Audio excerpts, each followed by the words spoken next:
Hello बच्चों, अब आज हम डिस्कस करने वाले हैं इलेक्ट्रोकेमिस्ट्री का एक कंसेप्चुअल क्वेश्चन जो कि जेईई मेंस में पूछा गया है। क्या पूछा गया है? इलेक्ट्रोकेमिकल सेल दी हुई है हमें और उसमें पूछा गया है ई सेल कब इंक्रीज होगा। देखो मैंने एक रिएक्शन लिख लिया। ये वाला पार्ट हमारा क्या होता है? एनोड वाला। ये हमारा सॉल्ट ब्रिज दिया हुआ है, ये है कैथोड। एनोड पे हमारा होता है ऑक्सीडेशन और कैथोड पे होता है हमारा रिडक्शन। तो मैंने अभी रिएक्शन लिखी हुई है। बेसिकली रिडक्शन क्या है? Gain of electron. ये क्या है? Loss of electron. दिख रहा है हमें लॉस ऑफ इलेक्ट्रॉन, यहाँ हमारा गेन ऑफ इलेक्ट्रॉन। अब हमें नेक्स्ट इक्वेशन हमने पढ़ी हुई है। क्या पढ़ी हुई है नेक्स्ट इक्वेशन? कि ई नॉट सेल माइनस 0.0591। ये कब होता है 0.059? जो हमारी एनटीपी कंडीशन दी होती है। तो एनटीपी ये 298 0.091 upon N log Q. Q क्या है हमारा? Reaction quotient. रिएक्शन क्वोशिएंट क्या होता है?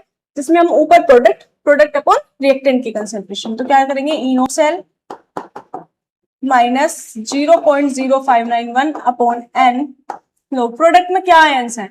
आयंस की कंसेंट्रेशन लेते हैं क्योंकि सॉलिड की क्या होती है? 1 होती है। Fe+2 प्रोडक्ट में था, Fe+3 और Cl नेगेटिव।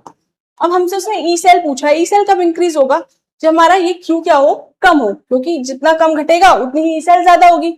अब सपोज करो हम Fe2 की कंसेंट्रेशन को बढ़ा दें, घटा दें, तो Q क्या होगा? डिक्रीज होगा। Q भी क्या होगा? डिक्रीज होगा। इन दोनों की कंसेंट्रेशन को इंक्रीज कर दे तो Q हमारा क्या होगा? डिक्रीज होगा। Q डिक्रीज होगा तो हमारा ई सेल भी क्या होगा? इंक्रीज। अब स्टेटमेंट देखते हैं क्या स्टेटमेंट है? Concentration of Fe+2 is increased. अगर हम इसकी कंसेंट्रेशन बढ़ा दे तो Q भी क्या हो जाएगा? इंक्रीज। Q इंक्रीज होगा तो ई सेल क्या हो जाएगी? डिक्रीज। तो पहला ऑप्शन क्या है हमारा? फॉल्स। दूसरा ऑप्शन क्या दिया है हमें?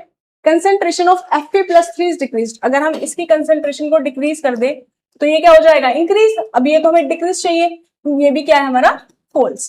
Concentration of Fe+2 is decreased. हाँ, Fe+2 को डिक्रीज कर दे तो Q डिक्रीज हो जाएगा। Q डिक्रीज हो जाएगा तो ई सेल क्या हो जाएगा? इंक्रीज हो जाएगा। तो ये स्टेटमेंट क्या है हमारा? ट्रू। फिर उसने कहा है concentration of Fe+3 is increased. Fe+3 increase करेंगे तो Q क्या होगा हमारा? डिक्रीज। और फिर से हमारी ई सेल क्या हो जाएगी? Increase. Concentration of Cl negative is increased. Same he relation है, अगर ये इंक्रीज होगा तो Q डिक्रीज होगा और ई सेल भी हमारी क्या हो जाएगी? इंक्रीज्ड। तो कौन कौन से ट्रू स्टेटमेंट है हमारे? सी, डी और ई। अब ऑप्शन देखते हैं, ऑप्शन में है क्या? B only, A and E only, C, D and E only. तो third option is correct option. Thank you. ऐसे ही वीडियो देखने के लिए लर्न स्टेम अकेडमी से कनेक्टेड रहिए और ऐसे ही क्वेश्चंस देखते हैं।